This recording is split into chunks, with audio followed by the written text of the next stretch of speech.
Muy buenas tardes de nuevo a todos y a todas desde Madrid, desde este webinar dedicado al coronavirus, desde una perspectiva y sus consecuencias, desde una perspectiva jurídica, a esta última sesión que va a tener como protagonista a Maite Martínez Martínez, vicedecana, como los tres intervinientes anteriores, vicedecana también de la Facultad de Derecho, de los estudios de grado y catedrática de Derecho Mercantil.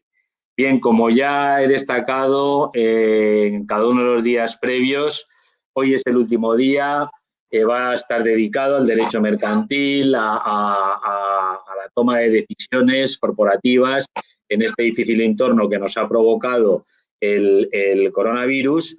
Y como ya ha ido destacando cada uno de los días, bueno, hemos seleccionado al final, fui yo el responsable de seleccionar estos 4 temas, pero ya he destacado en todos los días que, bueno, era por limitación de tiempo. Se podían haber escogido otros muchos temas, ya he destacado, del derecho sancional administrativo, derecho penal, etc. Es más, no me resisto en medio minuto, no le voy a robar, ni siquiera le voy a robar porque se lo extenderemos a Maite en medio minuto, no me resisto a dar noticia a todos los oyentes de lo que sucedió antes de ayer, aunque solo sea por mi condición, no ya de decano, sino catedrático de Derecho Administrativo y de Derecho de la Unión Europea, a la que no hemos dedicado ninguna sesión específica. Sí que me gustaría, por tanto, destacar, como decía a todos los oyentes, a todos los telespectadores, para que guarden en su memoria el día 5 de mayo del año 2020, es decir, el día antes de ayer, como un día histórico para mal, en la Unión Europea. ¿Qué es lo que sucedió antes de ayer? Lo habrán leído, probablemente lo habréis leído muchos de vosotros en la prensa. Antes de ayer el Tribunal Constitucional Federal Alemán dictó un pronunciamiento histórico en el que por primera vez se enfrenta claramente al Tribunal de Justicia de la Unión Europea. En una sentencia histórica, porque llega a calificar literalmente a un pronunciamiento del Tribunal de Justicia que había tenido lugar hace poco más de un año en el asunto Weiss, que es una sentencia que dicta el Tribunal de Justicia en diciembre del año 2018, para 2 años. En esa sentencia el Tribunal de Justicia, los expertos sabrán a qué me refiero, se mostró muy deferente hacia los programas de compra por parte del Banco Central Europeo de deuda soberana, de deuda pública soberana en los mercados secundarios. ¿Qué es lo que sucedió? ¿Qué es lo que ha sucedido 2 años después con esta sentencia de antes de ayer del Tribunal Constitucional Federal Alemán?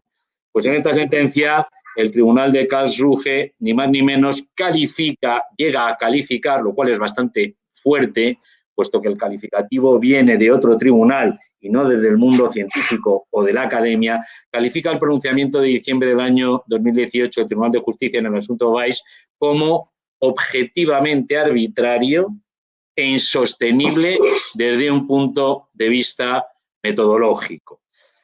Eso abre mucha incertidumbre. Los motivos que aduce el Tribunal Constitucional Federal en esta sentencia, explicados de manera muy sintética, es que no tendría que haber sido tan deferente el Tribunal de Justicia. De tal manera que para el Tribunal Constitucional Federal Alemán, esos programas de compra de deuda pública soberana por parte del Banco Central Europeo tienen que estar lo suficientemente motivados y, por tanto, bien diseñados a priori para permitir un control desde la perspectiva de la proporcionalidad entre esa medida monetaria y sus efectos económicos. Y, por tanto, considera el Tribunal Constitucional Federal Alemán que los programas de compra de deuda en su momento llevados a cabo, presentados por el Banco Central Europeo, no estaban lo suficientemente diseñados para permitir ese control desde la perspectiva de la proporcionalidad. Por lo que es igual, eran programas tan flexibles que permitían su absoluta adaptación en función de las circunstancias. Bien, esto abre un interrogante, os podéis imaginar, en lo que afecta concretamente al coronavirus y al momento en el que estamos viviendo. Yo recuerdo que, bueno, en estos últimos tiempos el Banco Central Europeo ha abierto el grifo y ha hecho una compra de 750.000 millones de euros para compra en deuda soberana. Bueno, pues eso abre incertidumbre, repito, de cara al futuro, pero más allá del terreno estrictamente monetario y económico, pues abre un terreno de incertidumbre en lo que concierne a las relaciones entre el Tribunal de Justicia de la Unión Europea y el Tribunal Constitucional, sin duda el más potente de todos los que integran el entramado jurisdiccional de los ya 27 Estados miembros de la Unión. En fin, ya ven ustedes que esto del coronavirus podía haber dado lugar no ya a otro seminario más, sino a otros varios seminarios más. Pero con esto doy por cerrada mi intervención en términos de experto en Derecho de la Unión Europea. Siento haber robado estos minutos a Maite, que los devolveremos permitiéndola cumplir con sus 40 minutos de intervención. Sin más prolegómenos, insisto, dando las buenas tardes a todos los que nos acompañan desde Madrid, desde el resto de España, desde el resto de Europa y desde nuestra hermana América Latina. Muchas gracias a todos por teneros otra vez aquí con nosotros. Tienes la palabra, querida Maite. Muchísimas gracias, decano. Buenas tardes a todos a los que no veo, pero leo y que saludan al mundo desde muchísimos sitios. La verdad es un verdadero placer teneros aquí. No sé si está ya preparada la presentación para verla. Y paso yo a modo pequeño porque, bueno, no se trata tanto de verme a mí la cara, sino de, no voy a decir profundizar, no, eso es la normativa, la tenéis también, la normativa de excepción respecto a las consecuencias. Decano ha dicho consecuencias mercantiles y efectivamente, pero solo son una parte de las consecuencias mercantiles. Yo voy a hablar de en qué situación quedan las decisiones corporativas, las decisiones de las sociedades anónimas limitadas, específicamente de las anónimas cotizadas, en esta situación que no solo plantea problemas económicos, plantea los problemas adicionales de la dificultad de las reuniones, de los procesos de decisión, que pueden agravar todavía más las dificultades propiamente económicas. La pérdida de clientes, a la morosidad, al riesgo de morosidad de deudores, a la paralización de las actividades, se suma que no se pueden tramitar adecuadamente decisiones societarias rutinarias, algunas de ellas, fundamentalmente las de aprobación de las cuentas y reparto o no reparto o atesoramiento de dividendos, y otras, si no se pueden adoptar, pues podríamos llegar a una paralización no solo por motivos económicos, sino operativos de nuestras empresas, de las empresas con forma de sociedades, ¿no? Que no son los autónomos, son las sociedades y que son fundamentalmente sociedades limitadas, sociedades anónimas y de ellas unas pocas sociedades cotizadas. Bien, digo, esto no cubre todo el impacto que tiene la situación actual en el derecho mercantil, porque hay un paquete de medidas muy importante que afectan a las situaciones más críticas, jurídicamente más críticas, la de la sociedad en concurso de acreedores o intentando evitar el concurso mediante acuerdos de refinanciación o mediante convenios con sus acreedores. Ese es otro paquete de medidas que exigiría un monográfico. Yo voy a hablar, como digo, de las decisiones corporativas que están reguladas en las disposiciones que tenéis en esta portada, que no pretende ser alarmista, aunque se vea el virus. No. aunque se vea el virus detrás, pero causada evidentemente la situación por esta alerta sanitaria. Las disposiciones son uno de los primeros reales decretos ley dictados una vez declarado el estado de alarma, el de 17 de marzo, el 8/2020, de medidas urgentes extraordinarias para hacer frente al impacto económico y social del COVID. Sus artículos 40 y 41, de los que fundamentalmente me voy a ocupar, se refieren a las decisiones, bueno, el 40, la verdad, que de todas las personas jurídicas de derecho privado, y ahí entrarían cooperativas, entrarían fundaciones, entrarían asociaciones. Yo voy a hablar de las personas jurídicas de derecho privado que gestionan empresas, de las sociedades de capital, que son el 99% de todas las empresas con forma jurídica de sociedad. Permanece en vigor este primer Real Decreto en su redacción inicial 14 días. Se dicta un segundo Real Decreto que cambia la redacción del artículo 40, donde está el paquete de medidas más generales. Y finalmente, el último Real Decreto Ley, el que tiene que ver con las medidas procesales en el ámbito de la Administración de Justicia, contiene, aparte de todo el paquete de medidas concursales y preconcursales, contiene alguna disposición que resulta interesante al objeto de lo que es el contenido de mi charla. Bueno, no sé si se ve bien, yo ahora mismo me corta un poco el título. Esto tiene formato de diapositivas, pero son diapositivas, como veis, muy apretadas. Bueno, me parecía que era interesante el formato para resumir y para que tuviéramos a la vista las cuestiones fundamentales. Como les digo, les he dejado también la normativa, que es, me apresuro a decir, confusa. Yo creo que hay que ser indulgente con el legislador porque, bueno, siquiera sea porque yo también gestiono una parte pequeñita de una organización no tan pequeñita, sé lo difícil que es trabajar bajo la presión de circunstancias críticas, y la normativa que vamos a estudiar es farragosa, es confusa, utiliza terminología que no es la habitual en muchas ocasiones y se contextualiza mal con la normativa que no es de excepción, con la normativa a la que deja fuera de juego, a la que modifica en el periodo en el que va a estar en vigor esta normativa de excepción. Con toda la indulgencia que creo que merece el legislador en esta situación, pues hay que decir que, claro, no puede ser que unas medidas para salir al paso de situación crítica sean tan difíciles de interpretar y, por tanto, de aplicar, que se tienen que estar volviendo locas las asesorías jurídicas de las empresas para saber qué pueden hacer, qué no pueden hacer, cuándo lo pueden hacer, cuáles son los procedimientos y cuáles son las medidas sustanciales que pueden, no pueden adoptar y que pueden postergar, porque de todo hay en estas disposiciones.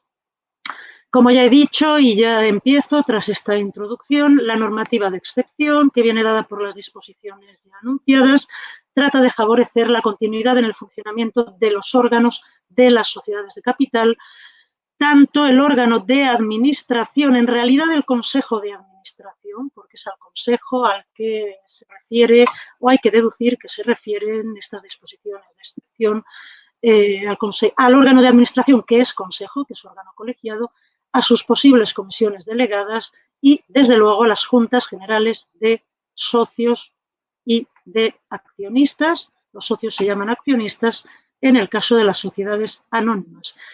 Estamos en una época de suspensión de actividades empresariales, en época de confinamiento, en época de alejamiento social, y eso impone medidas de procedimiento para no paralizar la toma de decisiones. Estamos en la época de la adopción de la celebración de las Juntas Generales Ordinarias.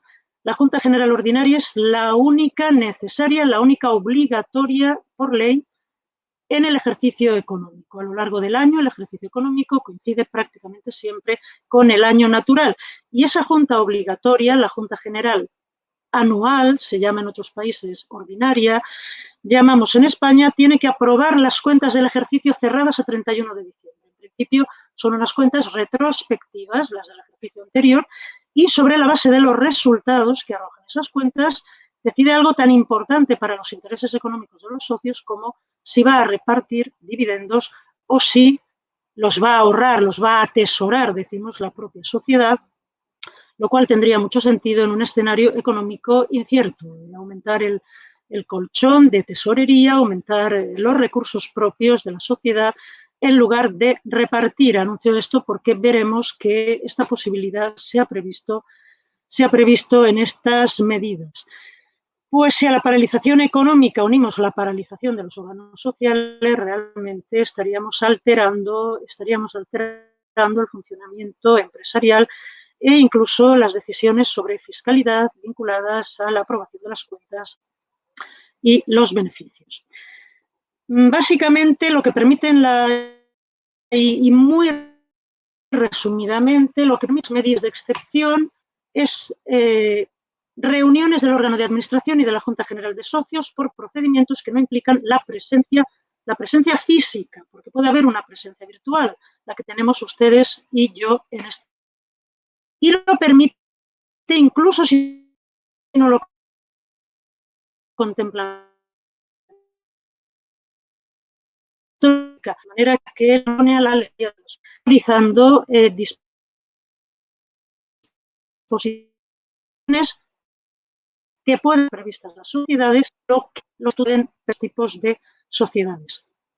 Por tanto, se garantiza el funcionamiento de los órganos, pero también se permite opcionalmente, y veremos con más detalle en qué medida y sobre qué decisiones, se permite postergar las decisiones, que los órganos sociales, órgano de administración, Junta General, deberían adoptar en este periodo. Y sustituir ciertas propuestas. Un aspecto muy crítico es la propuesta, la llamada aplicación del resultado, que es qué hacemos con los beneficios que afloran en la cuenta de ganancias y pérdidas y en el balance sometido a la Junta General Ordinaria. A la vista de las circunstancias excepcionales que concurren en esta crisis sanitaria. Bien, empezando ya con el contenido de las disposiciones, yendo un poco siguiendo la propia sistemática legal, nos interesa el artículo 40 y el artículo 41 del Real Decreto 8/2020, que han sido sustancialmente modificados por el Decreto 11/2020. El artículo 41 se refiere al órgano de administración que da la impresión, la terminología órgano de gobierno y demás ha suscitado ciertas dudas, pero da toda la impresión contextual y gramatical de ser aquel órgano que se configura como consejo, no como administrador único, solidarios, mancomunados como consejo de administración. Y sus posibles comisiones delegadas, muy poco habituales en las sociedades que he llamado cerradas en el título, en las no cotizadas, pero que son obligatorias, al menos 2 comisiones delegadas en las cotizadas. Lo que permite la norma es que los consejos se celebren durante el estado de alarma, no solo durante el estado de alarma, atención a la disposición final del Real Decreto, porque prolonga sus disposiciones un mes una vez concluido el estado de alarma. Salvo que la propia disposición disponga de otro momento. Lo que va a suceder con las cotizadas, que van a tener normas para todo el año 2020. Ahora estamos en las sociedades fundamentalmente limitadas en términos porcentuales, pero también anónimas, no cotizadas.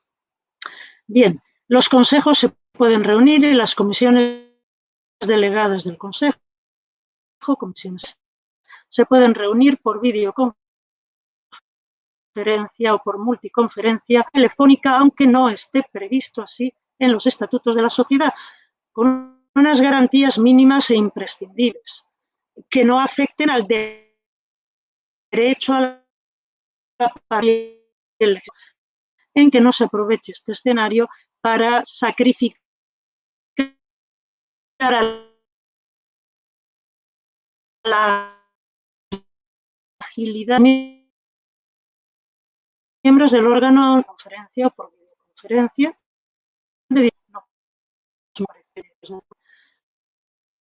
No parece muy bien. No tiene que reconocer tiene Dios y lo tiene que esperar. Es el régimen habitual, la ley de sociedades de capital, porque tiene que ser enviada de inmediato a todos antes por correo electrónico.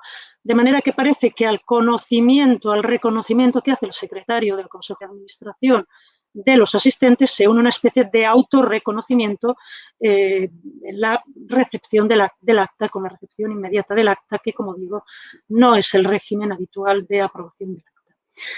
Esto es una posibilidad. Otra posibilidad que ya contempla la normativa general, la normativa de la que partimos, no la de excepción, es la de adoptar acuerdos sin sesión, sin ningún tipo de reunión, sin acuerdos, digamos, por solapamiento de votos, por expresión unilateral conjunta de los miembros del órgano de administración. ¿Cuál es la diferencia con el marco general? Conforme al marco general, esto se puede hacer, adopción de acuerdos por escrito, por medios de comunicación a distancia, no se oponga ningún miembro del Consejo, no eres deliberativamente afecta o condiciona la información de voz, de propuesta.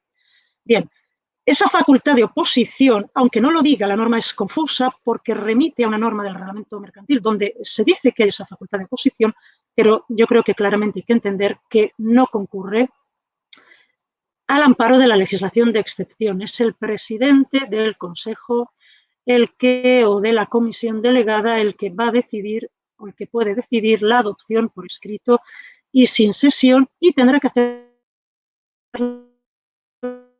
si se lo piden dos o más miembros del órgano.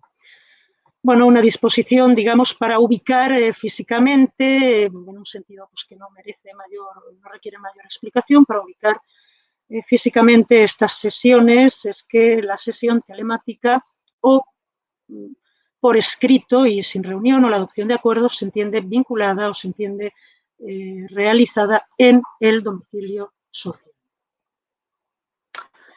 Bien, todo esto es el artículo 40, en teoría es la normativa general, pero lo cierto es que para las sociedades cotizadas rigen otras disposiciones de excepción que contiene el artículo 41 del Real Decreto Ley 8/2020. Parece lo mismo. Lo cierto es que en una primera lectura pues nos encontramos algo muy parecido. Los consejos de administración y las comisiones de auditoría, las sociedades al menos tienen dos obligatorias, la de nombramientos y retribuciones y aquí he puesto comisiones de auditoría. Comisiones delegadas, una es la de auditoría, otra la de nombramientos y retribuciones. Pues bien, los órganos de gobierno colegiados de administración, colegiados de aquellas sociedades, yo las llamo cotizadas.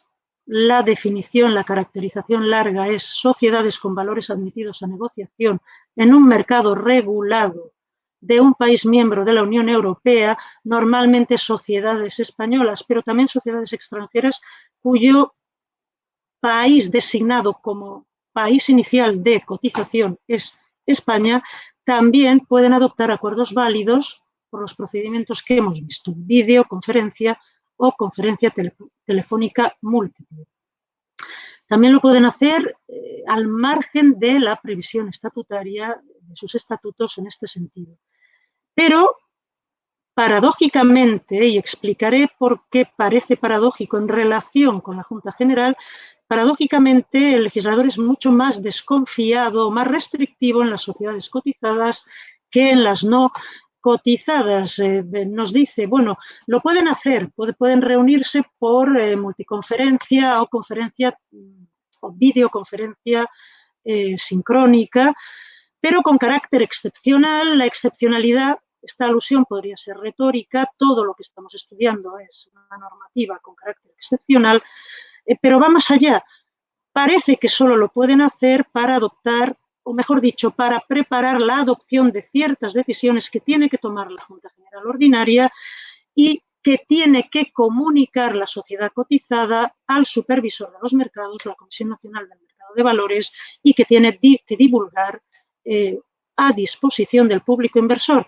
Las sociedades cotizadas están sujetas a un régimen absolutamente impensable para las no cotizadas de información de hechos relevantes, de disclosure y, digamos, el cumplimiento de estas obligaciones de transparencia tiene que continuar a pesar del estado de alarma. Por tanto, esas decisiones adoptadas por procedimientos virtuales da la impresión por la redacción que quedan confiadas o que quedan, mejor dicho, restringidas a la preparación de la Junta General Ordinaria en relación con las cuentas y con la aplicación del resultado. En las cotizadas, la praxis es solo celebrar una Junta General, que suele ser ordinaria, y a la vez extraordinaria en el sentido de incluir otras medidas, modificación de estatutos y otros acuerdos que tienen que adoptar sobre las retribuciones de consejeros las sociedades cotizadas. Bien.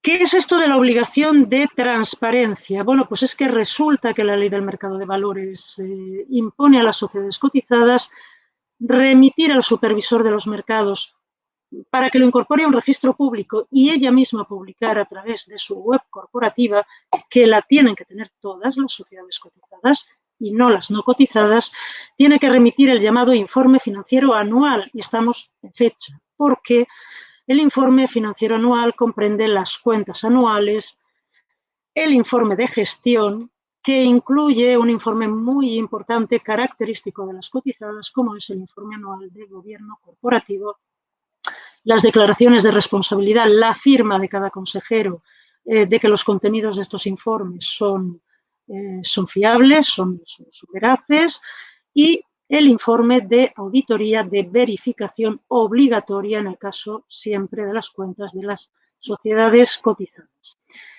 El artículo 41.1a del Real Decreto lo que hace es ampliar el plazo para remitir esta información de los 4 meses habituales a 6 meses, pero la información hay que remitirla. Ciertamente, el informe financiero anual se remite y se divulga como hecho relevante antes de la aprobación de las cuentas, que son su contenido primordial, antes de la aprobación de las cuentas por la Junta General, porque para la Junta General, como vamos a ver, la ley permite su celebración dentro de los 10 primeros meses del ejercicio. Quiero recordar que, a diferencia de las no cotizadas, estas medidas y todas las que vamos a ver para las cotizadas se aplicarán durante el año 2020, con lo cual estamos en ese plazo que la disposición final del Real Decreto considera que deroga, digamos, o que desplaza el plazo general de vigencia de las medidas de excepción durante el estado de alarma y un mes posterior.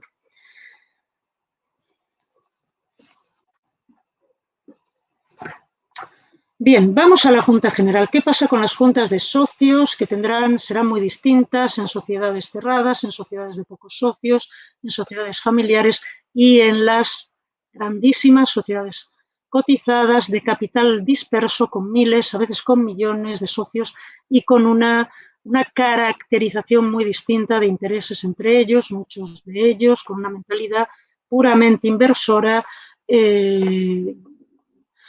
con muy poca práctica y muy poco interés en la participación activa en las juntas generales. Digo esto porque, evidentemente, las medidas pueden ser distintas, como desde luego lo es la problemática subyacente a la celebración de juntas de socios en las sociedades no cotizadas y en las sociedades cotizadas.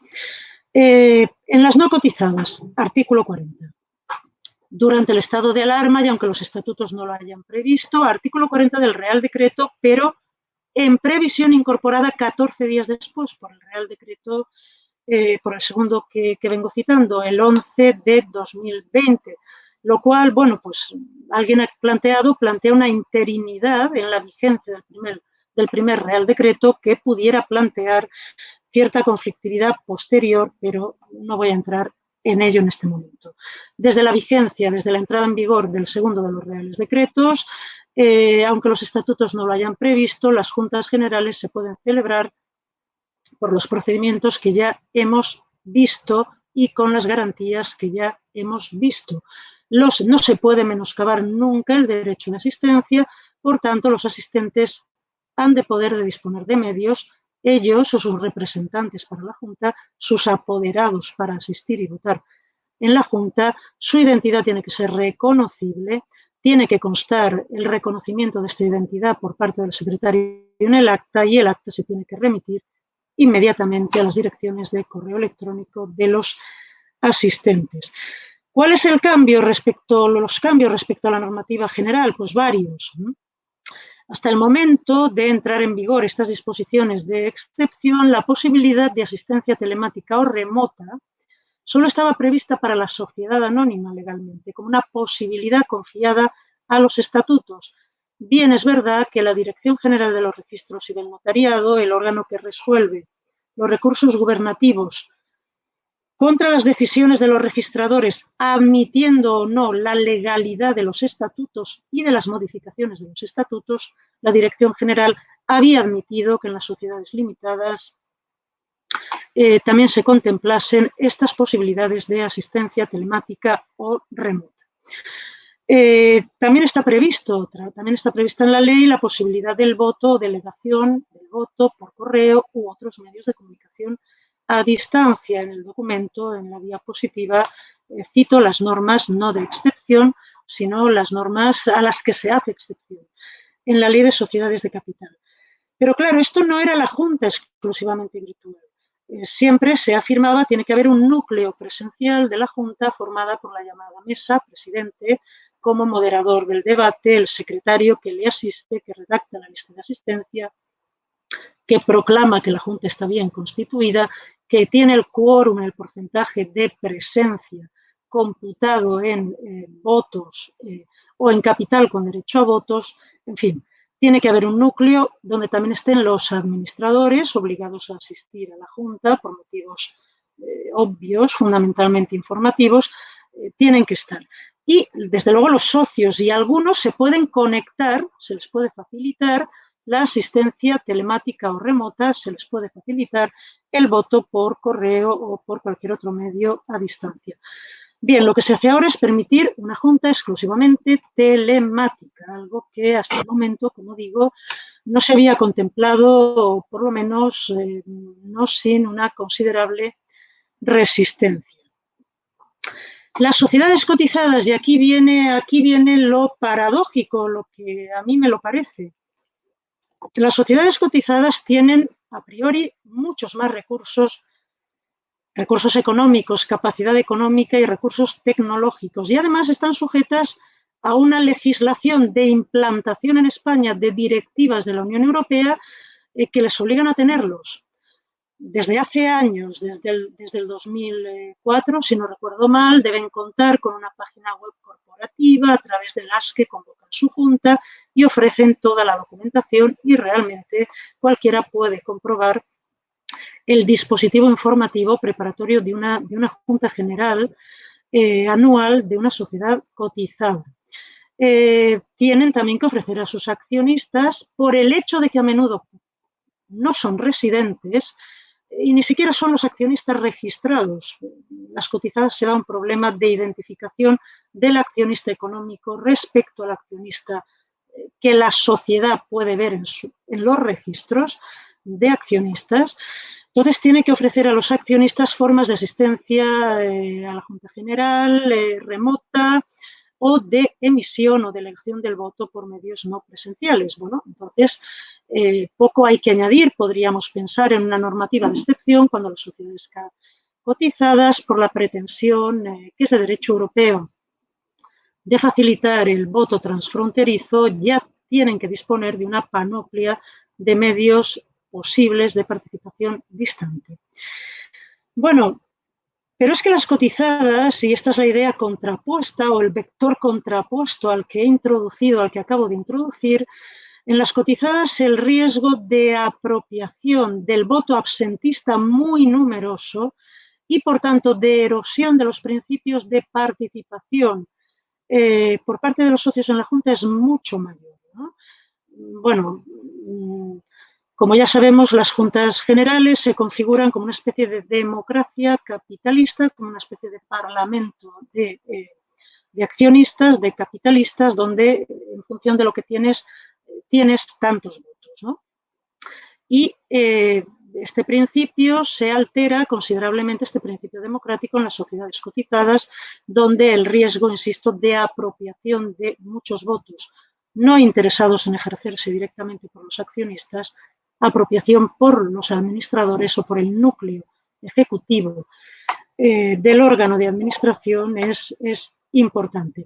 De ahí que el Real Decreto Ley admita juntas exclusivamente telemáticas, pero las admita en condiciones mucho más desconfiadas que en el caso de las sociedades no cotizadas, a pesar, paradójicamente, de que sus medios tecnológicos y, por tanto, su infraestructura podría ser mucho mayor. De hecho, las admite solo como último recurso, a través de una norma extraordinariamente prolija, complicada y a la que hay que dar muchísimas lecturas para entenderla. Lo que nos va diciendo el artículo 41.1 es que solo procede la Junta exclusivamente telemática si no se pueden celebrar juntas presenciales.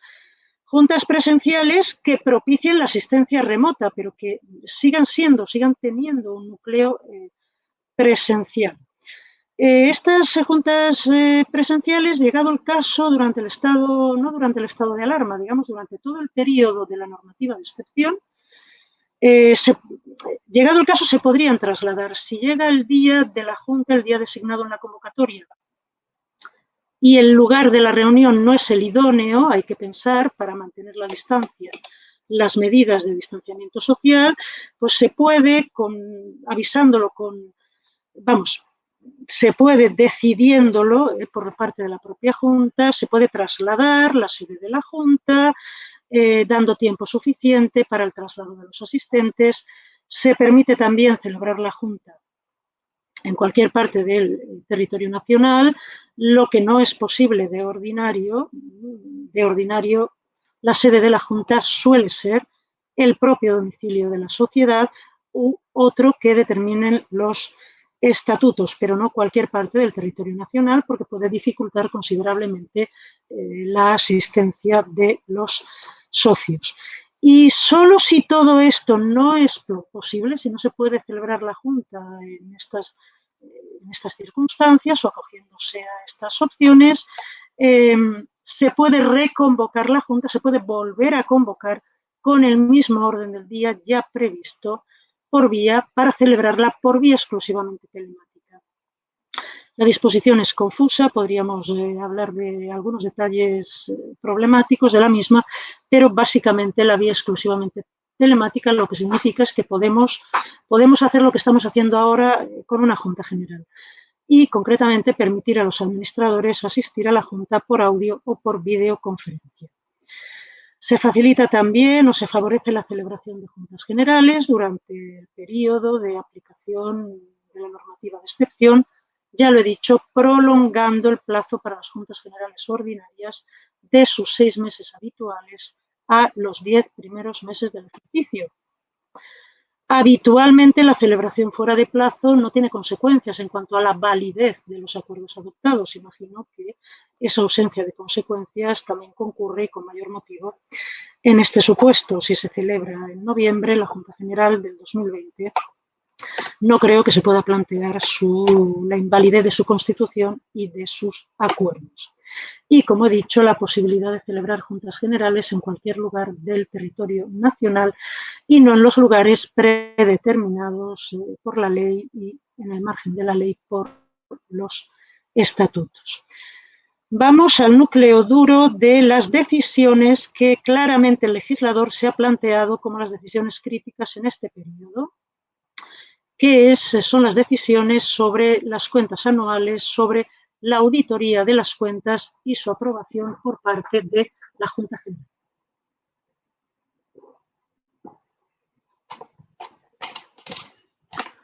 Bien, esta es una diapositiva especialmente apretada, pero es que también lo son las disposiciones.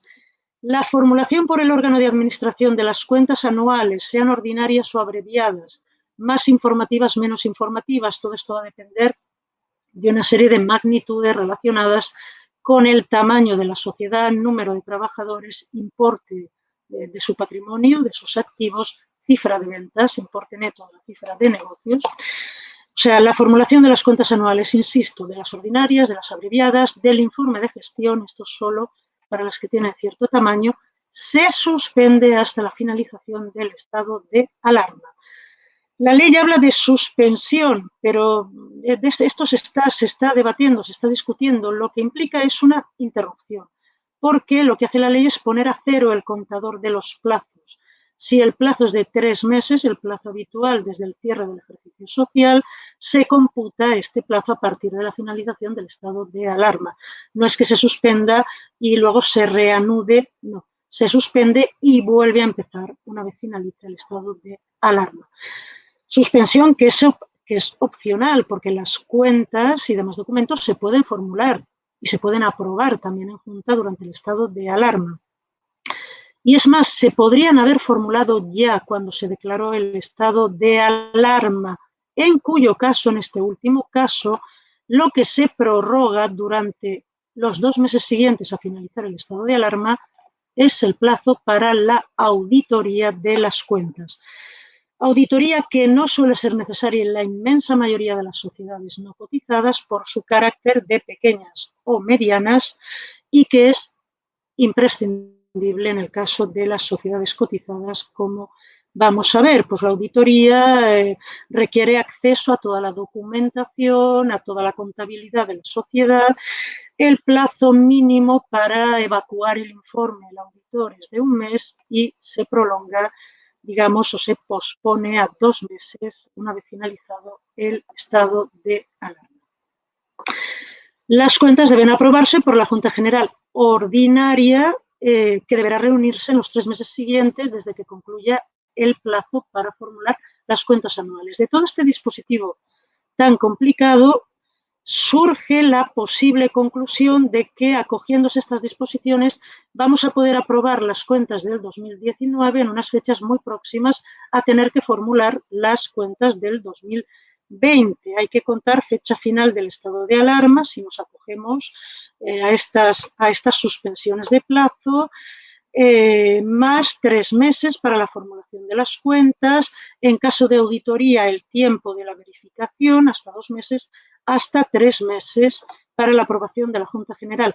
Y tan complicado es el panorama que plantea este cómputo que hay un documento del Instituto de Contabilidad y Auditoría de Cuentas de 2 de abril de 2020. Invito a la consulta. Está pues, en la página web de la Comisión Nacional del Mercado de Valores y en otras muchas, planteando los distintos escenarios. Es un documento de varias páginas y cómo hay que computar las prórrogas en la formulación y en la aprobación de las cuentas. ¿Qué pasa en el supuesto probable, por las fechas en que se declaró el estado de alarma? ¿Qué pasa si las cuentas ya se hubieran formulado y auditado y se hubiera convocado la Junta General para aprobarlas? Todo esto antes del estado de alarma, pero hubiera que celebrar la Junta durante este. Bueno, pues que se puede modificar el lugar y la hora previstos para la Junta General. Esto ya nos suena para mantener la distancia, para buscar un lugar más adecuado, pero también se va a poder desconvocar esa Junta con una antelación, la comunicación oportuna anterior a 48 horas, en cuyo caso se tendrá que celebrar en el mes siguiente a la finalización del estado de alarma. Si estamos en una sociedad cotizada, la normativa es más sencilla, no se contemplan expresamente plazos especiales para formular por el órgano de administración, para que intervenga el auditor, verificación de las cuentas, sino directamente para los actos de aprobación por la Junta General, comunicación al supervisor, la CNMV y publicación como información relevante. Ya me he referido a estos extremos. La Junta alarga.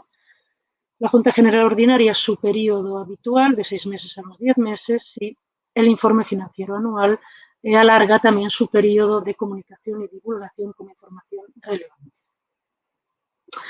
Bien, una de las medidas más importantes, y aquí ya no entramos en cuestiones de procedimiento, sino en cuestiones muy sustantivas, una de las que ha llamado más la atención consiste en la posible alteración de la propuesta sobre el destino de los beneficios del ejercicio, propuesta que se somete a la Junta General de Socios. En este aspecto pesan necesariamente las consecuencias económicas muy adversas de la crisis sanitaria actual, que pueden desaconsejar claramente mantener las previsiones ya realizadas sobre el reparto de dividendos. Hay poca claridad en las opciones normativas y las medidas no parece que sean suficientes, lo cual ha vuelto a motivar un comunicado, esta vez un comunicado conjunto de los registradores mercantiles y el supervisor de los mercados de valores, con fecha de 26 de marzo, en el que dice que en realidad hay que llegar más lejos de lo que proponen estas medidas. Habría en muchas ocasiones que reformular las propias cuentas anuales en aplicación del principio de prudencia valorativa, o sea, principio que exige tener en cuenta, las cuentas son en principio retrospectivas, se refieren al 2019, pero el principio de prudencia exige tener en cuenta riesgos imprevistos cuando se formularon las cuentas y que sobrevengan después, por tanto, y afecten sustancialmente a la fiabilidad de las cuentas. En principio, esto no está contemplado por la normativa que estamos estudiando, que se limita a incidir sobre la propuesta sobre los beneficios en el caso de que existieran. Si no hay beneficios, si hay pérdidas, poco hay que aplicar porque la aplicación, digamos, ya está predeterminada por la ley. Culpa es que como no... Opciones en la normativa de excepción. El apartado 6 bis del artículo 40 contempla distintas medidas en diversos escenarios. Pudiera ser que la sociedad ya hubiera formulado sus cuentas, la sociedad no. El órgano de administración ya tuviera formuladas las cuentas cuando se declaró el estado de alarma y las quiere aprobar y las quiere aprobar durante el estado de alarma, algo que puede hacer como venimos viendo. ¿Qué pueden hacer entonces los administradores? Pueden someter a la aprobación de las cuentas a una Junta General celebrada durante el estado de alarma, pero sustituyendo la propuesta de aplicación del resultado por otra distinta. El resultado va a ser el previsto en las cuentas, pero su propuesta de reparto va a ser distinta previsiblemente para que lo que pudiera ser una opción de reparto se convierta en una opción de atesoramiento que podría ser lo prudente ante lo que se avecina en la economía empresarial. Se requiere para este cambio de propuesta unas ciertas garantías de justificación por la situación sanitaria y una declaración del informe del auditor un poco extraña, la verdad, o anómala respecto a lo que es su contenido habitual de ese informe, diciendo que mantiene su opinión favorable a las cuentas, que se mantienen a pesar de haberse modificado la propuesta sobre el beneficio. Bien, si el otro escenario, que en realidad es previo, si queremos, al anterior, es de aquellas sociedades que ya tuvieran la Junta General convocada cuando se declaró el estado, cuando entraron en vigor estas medidas. Estas ya no pueden plantear una propuesta distinta, porque esa propuesta ya se ha dado a conocer a los accionistas con la convocatoria de la Junta, porque forma parte de las memorias, de la memoria de las cuentas anuales que los accionistas pueden conocer. Pero se puede retirar del orden del día, con lo cual la anomalía o la excepción aquí es que podemos aprobar las cuentas en la Junta ya convocada, pero postergar la decisión sobre los dividendos, otra decisión distinta sobre otra propuesta distinta. Por supuesto, las cotizadas, con sus presiones, digamos, de información de transparencia, tienen que comunicar una posible nueva propuesta de aplicación del resultado, la tienen que divulgar al mercado como información relevante por los mismos mecanismos que hemos visto o que hemos mencionado hasta el momento. No, creo que ya estamos llegando a la recta final, pero quedan, no obstante, cuestiones importantes. El derecho de separación de los socios. Un derecho, en principio, inusual en el régimen de las sociedades de capital, porque se vincula a determinadas decisiones de la Junta General de tal magnitud o de tal trascendencia que se entiende que el socio no tiene por qué continuar adherido a la sociedad en estas condiciones. Modificaciones estatutarias y modificaciones estructurales de gran alcance. El problema del derecho de separación es que obliga a la sociedad, una vez el socio disconforme con una serie de acuerdos tasados de la Junta General, una vez el socio lo ejercita, es que obliga a la sociedad a reembolsarle el valor, lo que la ley llama el valor razonable de su participación en la sociedad. Eso en una situación con tensiones de liquidez, con pérdida sustancial de ingresos, puede ser muy problemático. ¿Qué hace el legislador? Suspender el derecho de separación. Los socios, aunque tengan causa, digamos, aunque se haya originado, aunque se haya adoptado el acuerdo de la Junta General, que haría surgir este derecho, no lo pueden ejercitar durante el estado de alarma. La norma es bien intencionada, pero yo creo que se queda corta porque las dificultades de liquidez no van a desaparecer cuando dejemos de estar en estado de alarma. Ojalá, pero tardarán tiempo las empresas en reequilibrar su tesorería y sus cuentas de resultado.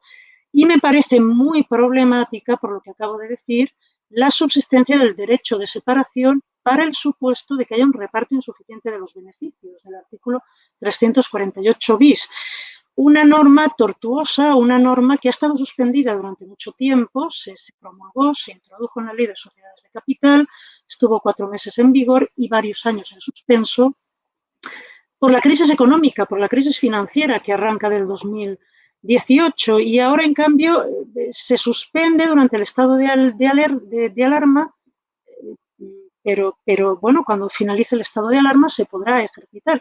Yo creo que no tiene ningún sentido permitir el derecho de separación frente a la decisión de la Junta General de no repartir un mínimo de beneficios, tal como está configurado actualmente, porque la situación actual es tan grave o más que la de la crisis financiera que motivó la suspensión, insisto, durante varios años de este derecho de separación.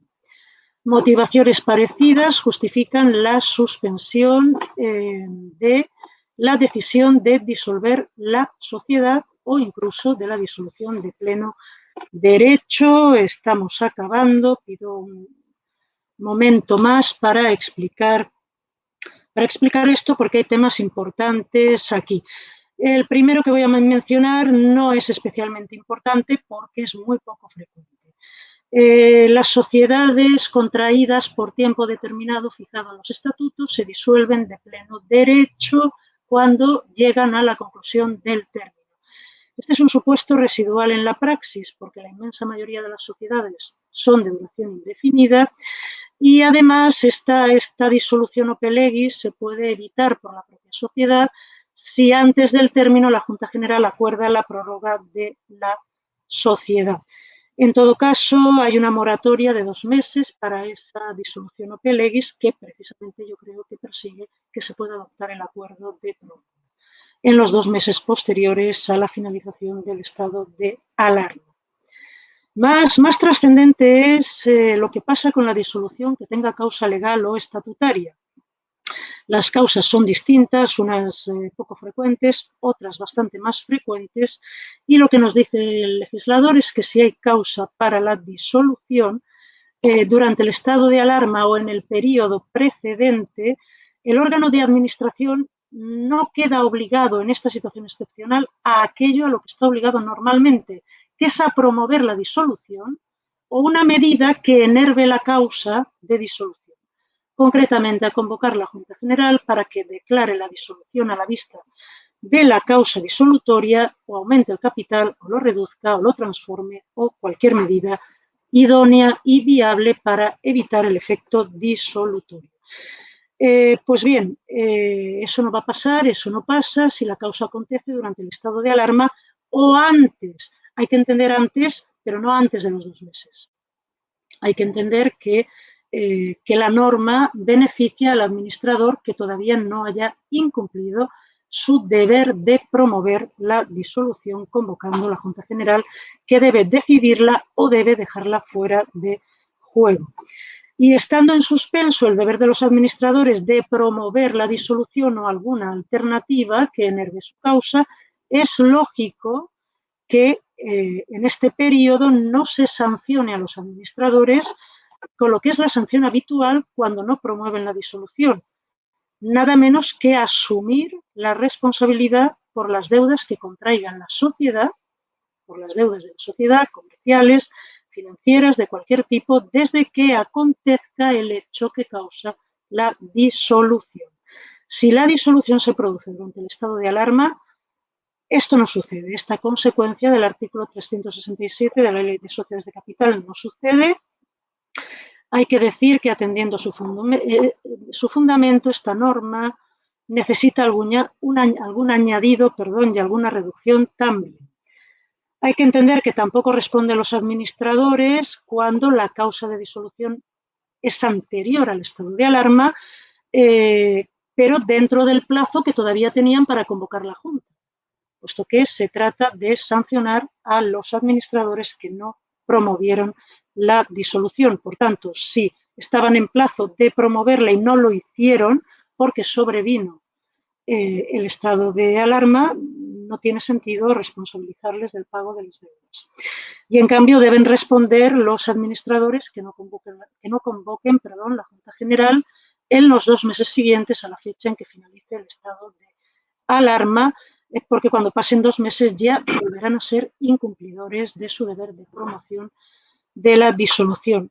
Y esta sí es la última diapositiva, lo prometo. La causa disolutoria más habitual de las sociedades es la de la acumulación de pérdidas que disminuyen el patrimonio efectivo, lo que la ley llama patrimonio neto de la sociedad, de manera que queda muy por debajo de la cifra estatutaria del capital social. Cuando el patrimonio, como consecuencia de pérdidas, queda por debajo del 50%, la sociedad está incursa en causa de disolución y la Junta General debe acordarla o adoptar una medida de aumento o de reducción del capital, si es que es posible. La reducción puede no ser posible por la existencia de un capital mínimo legal. Esta causa, desde luego, no coincide, pero sí se mueve en un terreno fronterizo con la posible insolvencia, la incapacidad para atender regularmente las obligaciones exigibles a la sociedad, y tanto la insolvencia que obliga a solicitar el concurso como la causa disolutoria puede ser muy común en escenarios como el actual y el que sobreviene a la crisis del COVID. Pues bien, el Real Decreto Ley, el último, de 28 de abril, el número 16/2020, sobre medidas respecto a la Administración de Justicia, ha suspendido el deber de solicitar el concurso y la admisión a trámite de los concursos ya solicitados hasta el 31 de diciembre del 2020. Y por lo que respecta a la disolución, y esta medida tiene una vigencia muy superior a la de las que hemos visto de los reales decretos anteriores, con lo que respecta a la disolución, el artículo 18 de este último Real Decreto impide computar como pérdidas las que se produzcan durante el ejercicio 2020, que pueden ser cuantiosísimas. De manera que a la hora de considerar la causa disolutoria vinculada a las pérdidas, hay que tomar como referencia las cuentas del ejercicio 2021, desde luego no las del 2019, pero tampoco las del 2020. Y será a partir de esas cuentas cuando computarán los plazos para promover la disolución. Se ha querido dar un balón de oxígeno de resultado muy cuestionable durante un año más para que las pérdidas acumuladas no conlleven la disolución, y hasta el 31 de diciembre del año en curso tampoco el concurso de la sociedad. Bien, pido disculpas por haberme excedido. Yo creo que me he excedido un poco del tiempo disponible y quedo a su disposición. Muchas gracias por su atención y su paciencia de las cuestiones que me quieran plantear. En primer lugar, gracias, Maite, por tu intervención, tu magnífica intervención. Tenemos aquí una serie de preguntas planteadas por los oyentes. En primer lugar, te preguntan lo siguiente: si en el mes de diciembre se acordó repartir un dividendo a cuenta, ¿podría exigirse ahora a los accionistas la devolución de dicho dividendo de cara a reforzar la solvencia de la sociedad? Bueno, más que responder, me gustaría, la pregunta está tan bien formulada que lo que me gustaría es conocer la respuesta que tiene en la cabeza quien ha preguntado. Los dividendos a cuenta, como los dividendos ordinarios, no son restituibles si se perciben de buena fe. Y la buena fe, bueno, pues es en el momento de haberlos percibido, ¿verdad? Parece que el estado de alarma y las disposiciones que hemos visto no cambian esta circunstancia, ¿no? Eh, hubiera sido conveniente que hubiera alguna medida en este sentido, pues bueno, pues como lo que he dicho de que no resulte operativo el artículo 348 bis sobre propuestas de reparto, o sea, que no siga pesando sobre la sociedad esa carga de repartir un dividendo mínimo bajo la coacción del derecho de separación de los socios, ¿no? Hubiera sido conveniente, pero no se ha decidido. Yo creo que no, que el dividendo a cuenta no hay norma que permita exigir su restitución. Salvo, claro, si fue percibido por buena fe, desde luego su restitución por parte de los accionistas que en diciembre. Hombre, no sé, a lo mejor los accionistas chinos no, pero va a ser muy difícil probar la mala fe, ¿no? En diciembre. Muchas gracias, Maite. Otra pregunta que te plantean, dice, ¿conoce la ponente que han legislado en este tema a los países europeos de nuestro entorno, afectados igualmente por la pandemia? ¿Puedes aportar algo de derecho comparado? Sí, todos prácticamente han legislado. Legisló inicialmente Italia, ha legislado algo Francia, ha legislado Reino Unido y ha legislado más tarde Alemania. En Alemania estaban legislando por su cuenta los Länder, los estados de la federación, porque la incidencia ha sido también desigual, ¿no? Según los territorios, y se han adoptado medidas parecidas, pero en general menos, más sencillas y menos farragosas que las que estamos viendo. Yo he leído varias de estas disposiciones y en general me han parecido menos problemáticas de interpretar, ¿no? Y creo que los legisladores han estado mejor asesorados. Muchas gracias, Maite. Otra pregunta que te plantean es la siguiente. Si tengo acuerdos sociales elevados a escritura pública, pero todavía no inscritos en el registro mercantil, ¿qué sucede? Bueno, se suspenden los plazos. Esta es una de las medidas de las que no he hablado. Bueno, tengo acuerdos que debería inscribir en el registro mercantil. Lo mismo, el que hace la pregunta ya sabe la respuesta, yo creo.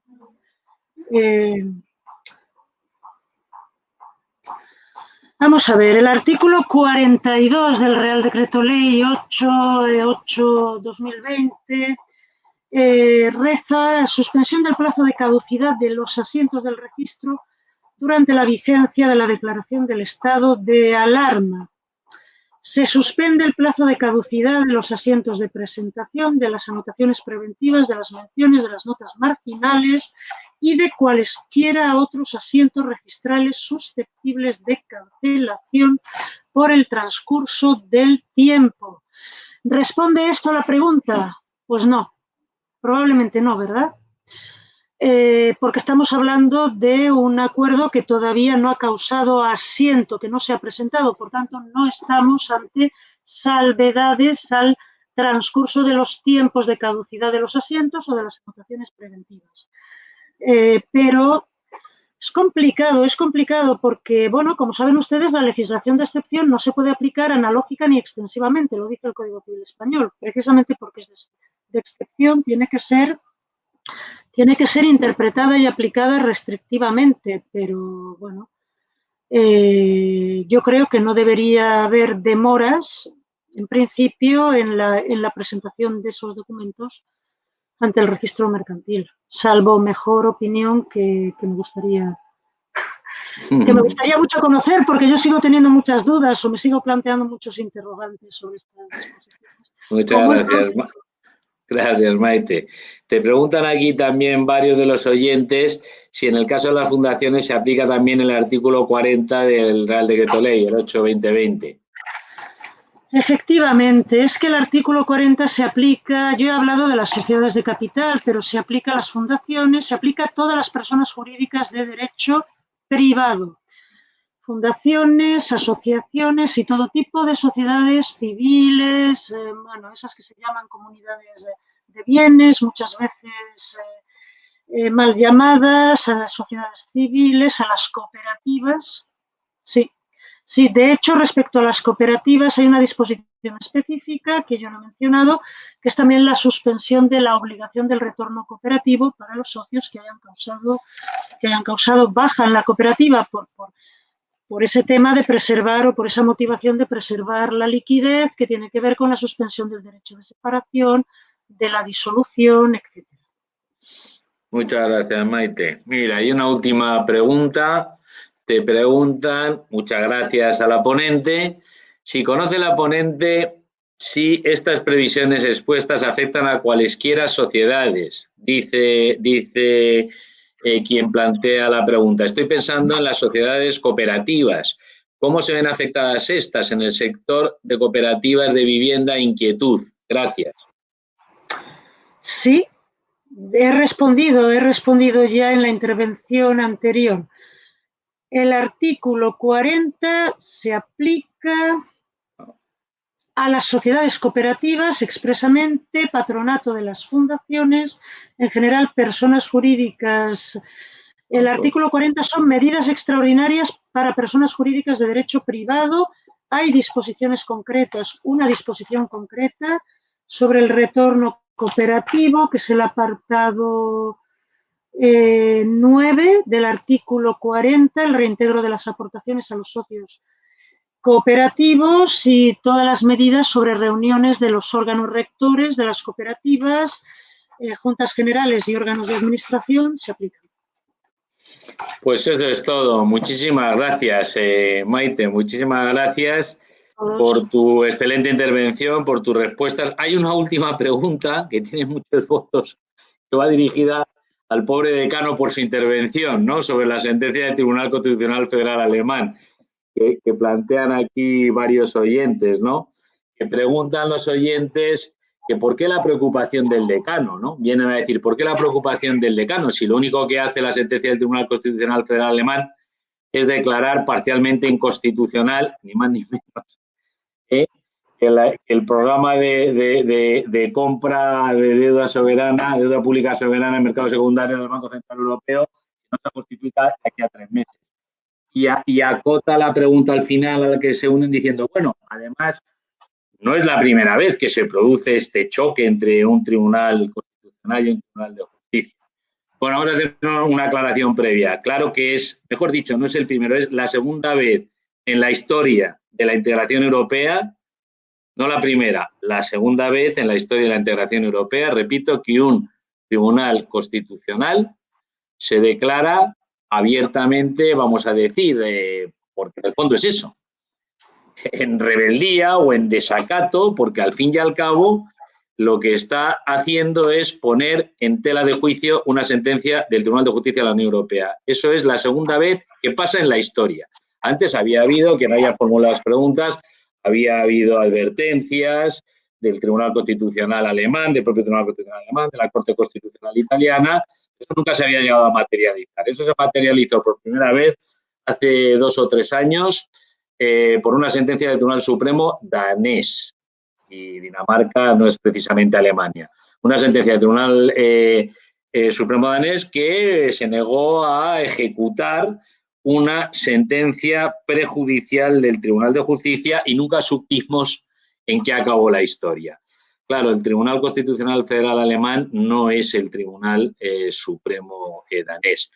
Insisto, y el sacar una sentencia en la que sencillamente califican a una sentencia del Tribunal de Justicia como objetivamente arbitraria, como por si fuera poco el calificativo, ¿no? Objetivamente arbitraria y absolutamente insostenible desde un punto de vista metodológico, yo creo que es una sentencia gravísima. Las consecuencias inmediatas no van a ser graves, porque se va a producir probablemente esa mayor motivación, esa mayor motivación del Banco Central Europeo a la hora de diseñar sus programas de compra.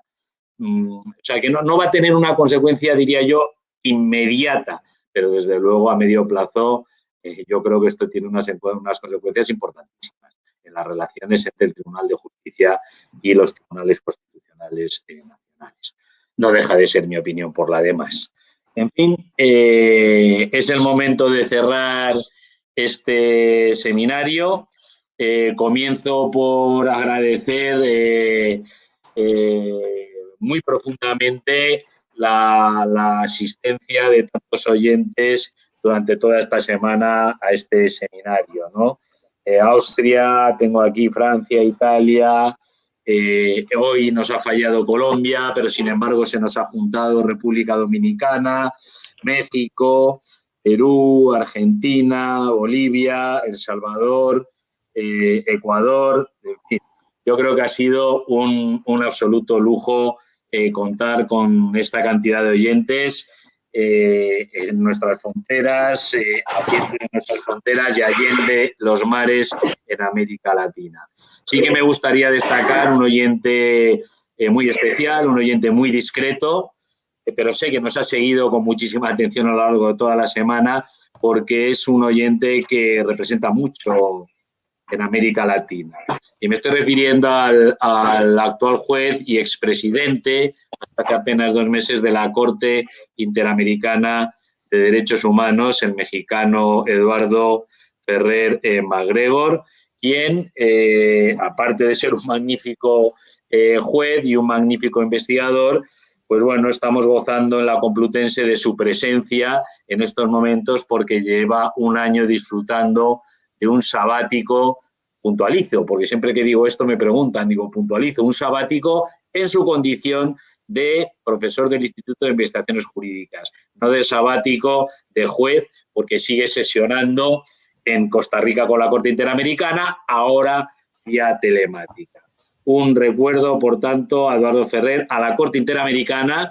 Me permito recordar aquí un importantísimo comunicado de 14 de abril de la Corte Interamericana, que aconsejo su lectura, desde luego, no solo a los americanos, sino también a los europeos y a los españoles.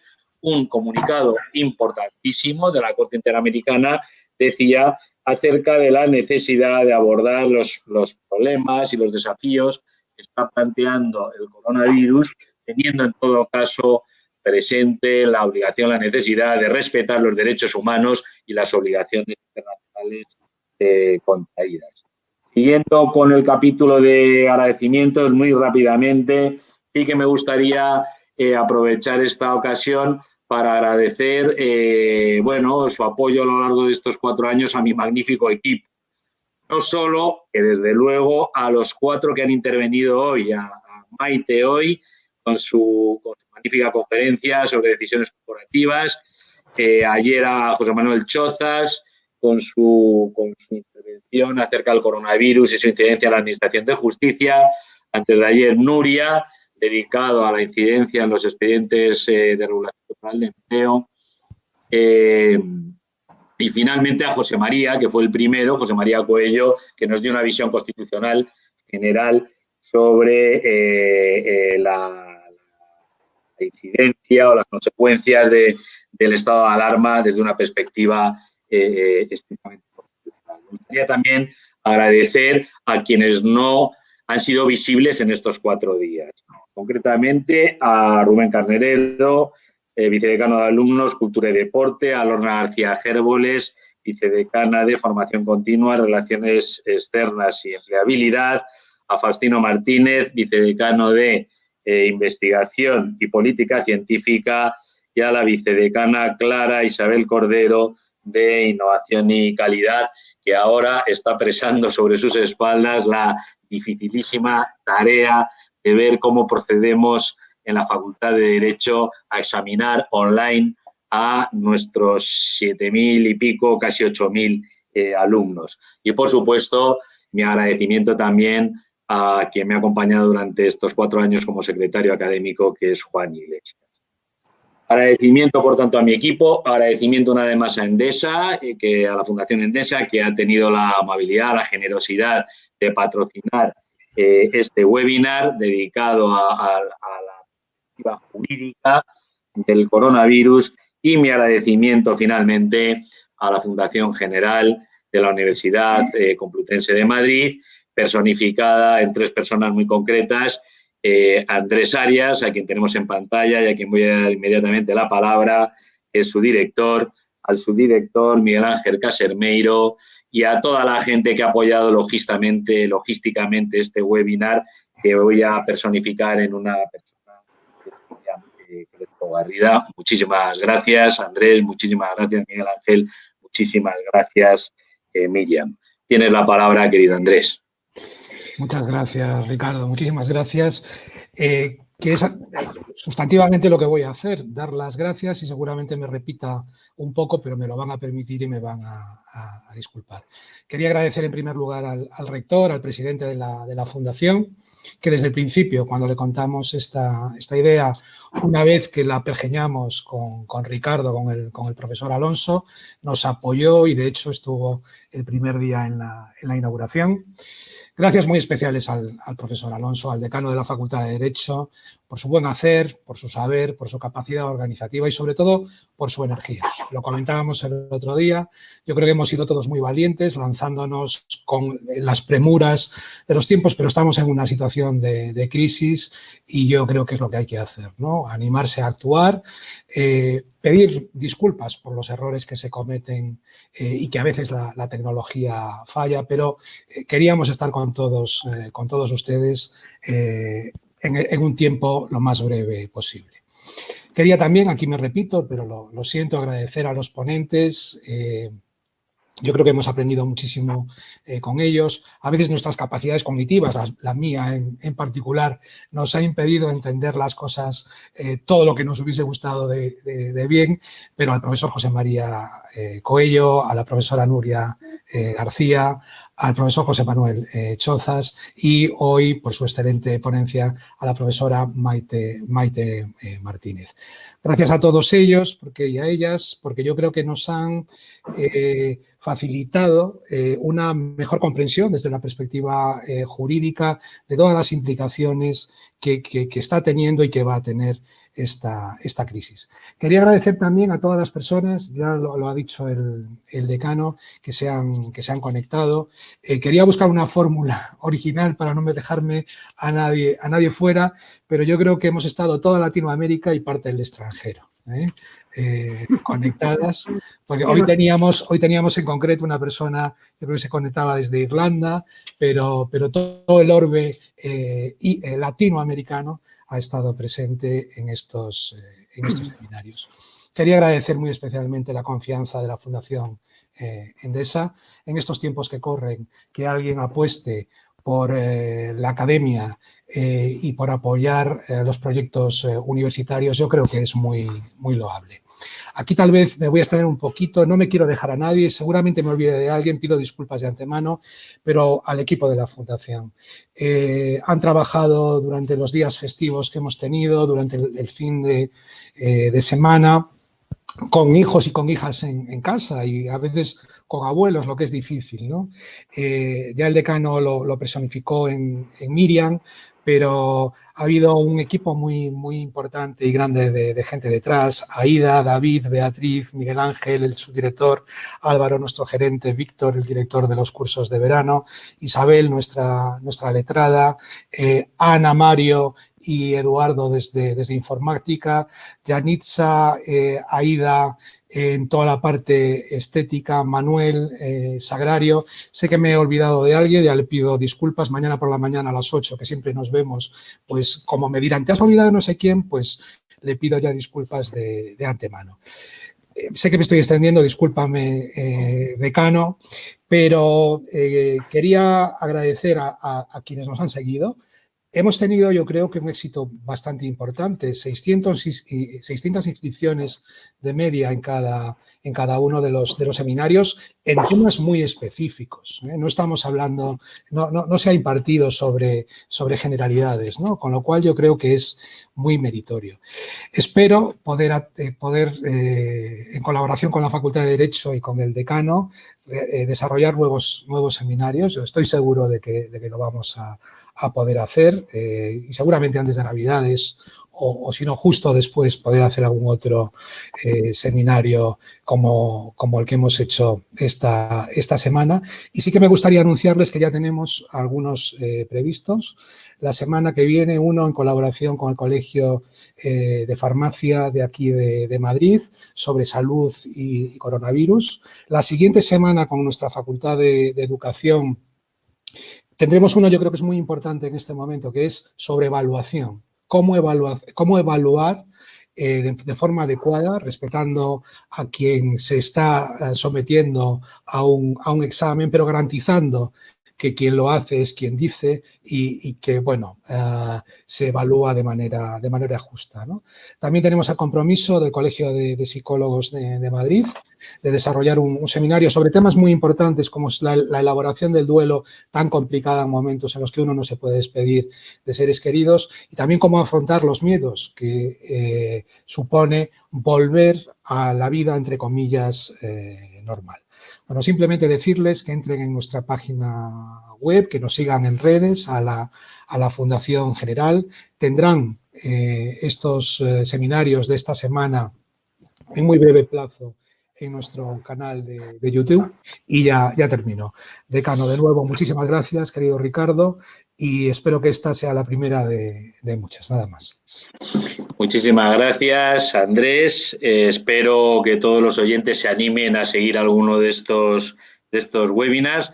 Desde luego, Maite Martínez, que es la vicedecana de estudios de grado, y yo, y Chozas, que habló ayer, estaremos atentos a este que mencionaba Andrés, de la educación de aquí a un par de semanas, porque nos afecta a nosotros los primeros, que nos estamos volviendo literalmente locos, sobre todo la manera de proceder a evaluaciones online.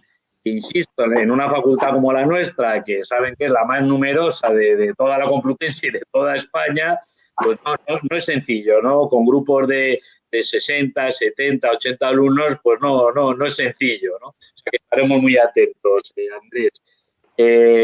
Bueno, como decía Andrés, os animo, es dificultoso. Me habéis visto a mí hacer aspavientos por primera vez, y era porque tenía a mi hijo chiquitajo, a mi hijo Bruno, por primera vez descontrolado aquí por la casa, y le estaba echando ahí, pero Bruno, que me estás interrumpiendo, ¿no? O sea, que ha sido un placer teneros con nosotros. Os mando un fuerte abrazo de todo corazón, repito, a los de Madrid, a los del resto de España, a los europeos y sobre todo a nuestros queridísimos hermanos latinoamericanos, un abrazo muy fraternal. Y que sepáis, esto no es una obviedad, porque lo digo de todo corazón, que en la Facultad de Derecho de la Universidad Complutense de Madrid siempre será para casa. Hasta siempre. Un fuerte abrazo.